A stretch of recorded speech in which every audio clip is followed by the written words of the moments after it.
trick or treat. If you don't have any candy, that is okay. I will take likes, maybe a subscriber too. Just put them in the bucket. I'm gonna leave this right here. It will be there for the duration of the video. At any point, if you feel like it, please drop one in. Enjoy the video.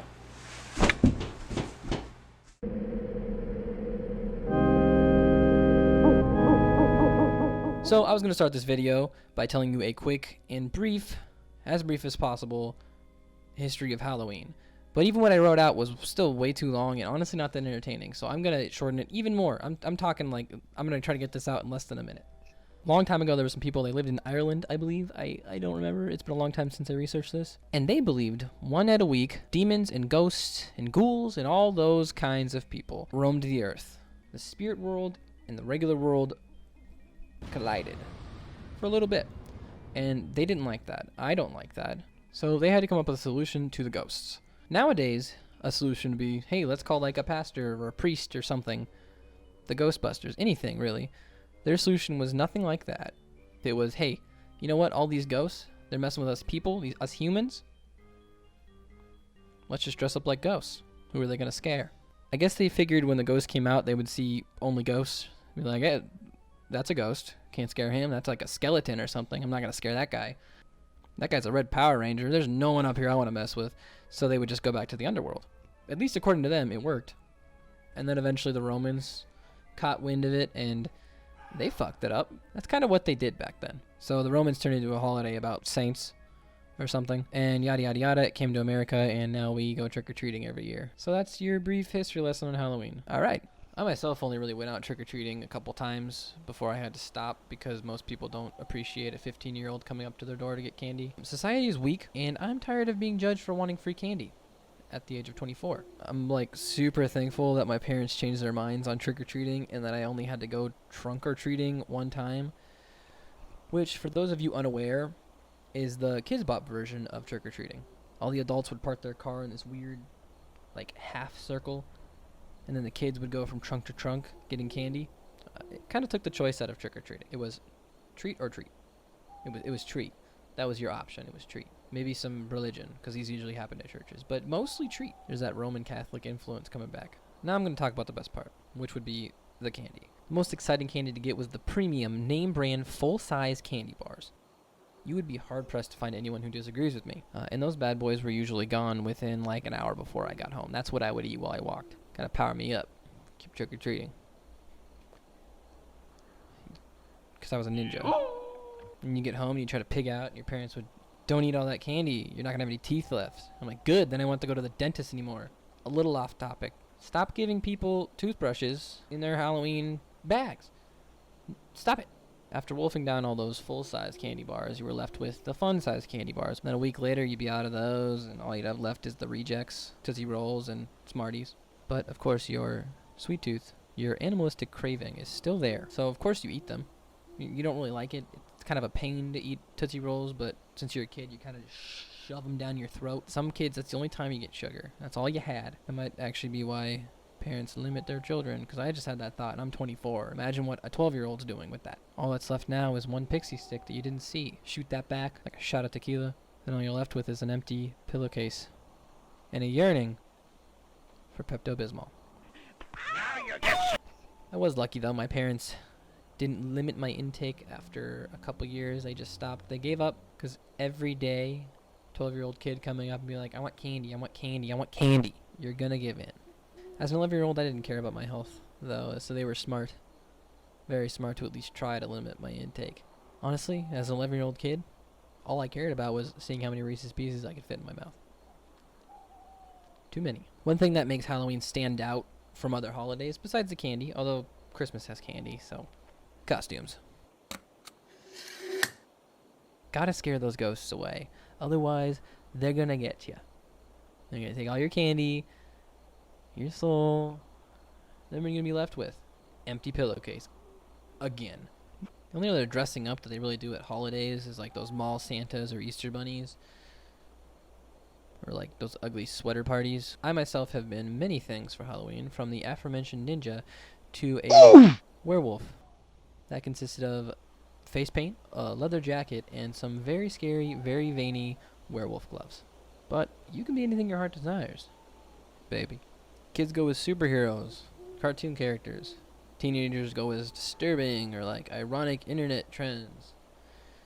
And couples hastily go to Spirit, the day of the Halloween party, to end up as a plug-in outlet, which is really, really, really gross. I don't want to think about you like that, Steve, because you know what that means. The power's on. That's not the type of sexy I want to see. I have noticed with adult costumes, usually the person either goes all in, hardcore, spending hours and days and weeks on their costume, or they don't try literally at all. If you're going to a party with alcohol, I recommend don't do the former. Do the latter. Because it's really tedious to do a beer bong while you're in a fully functioning Iron Man suit. Unless you built in a beer bong system in your Iron Man suit. Iron Man 2 Tony would totally do that had he thought of it. And if anybody doesn't like it... So, if you can do that, then yes. Speaking of parties, now's probably not the year for parties. I'm dating the fuck out of this video by saying that, but maybe don't do a party this year. Zoom party. That could be fun. You only have to dress up the upper half. And when there's people on your screen, it's not like you're getting drunk in your room by yourself, even though you are. That being said, Halloween is one of the few times a year that most adults get to like let loose, get shit-faced, drinking like they're in their sophomore year of college. That is to say, until they black out. Also, side note, if you were born in like late July, your parents weren't afraid to get spooky, if you catch my drift. I love going to Halloween parties, dressing up like the sexy version of characters, maybe just the regular version of characters. Fully clothed version of characters.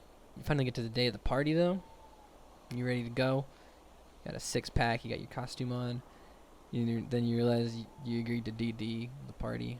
So now you get to socialize with a bunch of drunk, sexy nurses and guys who forgot to buy a costume. So they win as Tarzan, which means they didn't wear a shirt. Now, it might have sounded like I was being sarcastic when I said that, but I'm not. Because being fully sober in a room with like 20 other people who are completely shit-faced and are trying to dance to early 2000s R&B, it is a memory I will cherish forever. Last thing I'm going to think about before I die. Another plus side of being sober at these parties is I like snacks. And when I'm super drunk, they taste like cardboard. They taste like nothing. I don't like it. But when I'm sober, I'm the dude standing next to the snacks the whole night, munching on some Oreos. And that perfectly segues us into our next topic. Mmm, so good and tasty. Halloween is one of the most food-centric holidays that we have, assuming we can count candy as food. We elves try to stick to the four main food groups: candy, candy canes, candy corns, and syrup. There are other things to gobble down. Hey! You wait your turn. Oddly, the pumpkin itself seems to never be consumed for Halloween, aside from pumpkin-flavored things. But nobody's just munching on a pumpkin like a watermelon. I hope to God no one's doing that. My family would roast the seeds, but that's, whatever. I didn't like it. Now you might be thinking, hey, dumbass, pumpkin pie? And to that I say, zip it. This is my video. I decide what people eat for Halloween. Pumpkin pie is a Thanksgiving dessert. I don't know anyone that eats that during Halloween. They might. More power to you. Pumpkin pie is good, but I don't think that's common practice. And of course, you cannot forget the popular beverage, the officially unofficial start of autumn, the pumpkin spice latte. Besides the candy, most Halloween desserts or treats that you eat probably gonna be pumpkin flavored. And there are exceptions like candy apple or cookies shaped like skeletons. And it is empty in here right now. So, we're talking about pumpkins, I figured. And finally, you have Boo Berry, Frankenberry, and Count Chocula. Ring the bells for my delicious chocolate cereal, Count Chocula. Boo! Boo-hoo! Don't cry. It's me, Blueberry, with my ghostly good cereal, Blueberry. To me, it's not Halloween until almost every meal has sugar in it, like 50 grams or more. So this is a really good way to start the day. All right, that one's over. Done.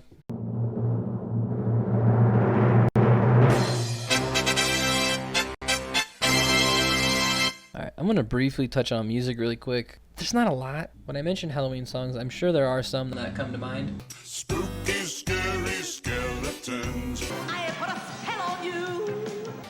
He did the monster man. Like compared to Christmas, it ain't shit. It ain't nothing. So drop in the like bucket. Drop a like in the like bucket, please.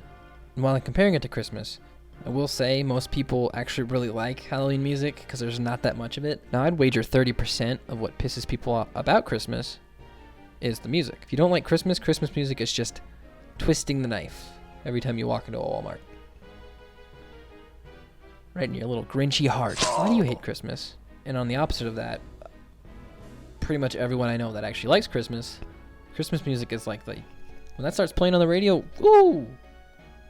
Give me some eggnog. While you're at it, I would love free healthcare, because I drink a lot of eggnog. I just wish that Halloween had some more classic Halloween songs. But the ones that Halloween does have, bangers. They bop. And I love Christmas music, but there's a good chunk of them that I could do without. Grandma got run over by a reindeer? Run me over with a reindeer. I was going to talk about Halloween specials at the very end of the video, but I might make it 2 videos if it's actually as long as I think. So if not, this won't be in the video you're watching. If it is, I am going to make it a separate video, I think. If that's the case, thanks for watching. The next video will be up either tomorrow or next week, but it will be up before Halloween. And that one's just going to be about some of my favorite Halloween specials. I will not tell you which ones. You will see. Goodbye. Oh, and happy Halloween. Put a like in my butt.